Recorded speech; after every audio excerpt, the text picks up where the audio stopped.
আজকের দিনটা শুরু হলো অন্যরকম ভাবে।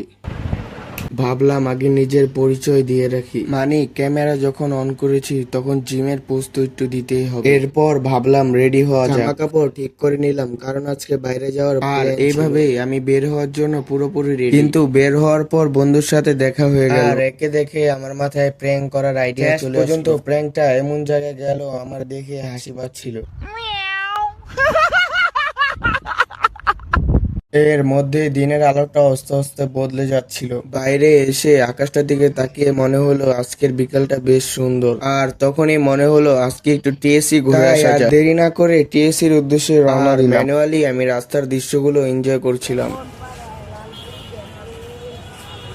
এরপর চারপাশে সন্ধ্যা পেরিয়ে রাত নেমে আসতে শুরু করলো। রাতে টিএসসির পরিবেশ দিনের তুলনায় পুরোপুরি আলাদা লাগে। কিছুক্ষণ পর বুঝলাম আজকের মতো এখানে শেষ করে দেওয়া উচিত এবং বাসায় যাওয়া দরকার। এভাবেই শেষ হলো আমার শুক্রবারের এই ছোট্ট দিনটি। দেখা হচ্ছে পরের কোনো ভিডিওতে আপনাদের সঙ্গে।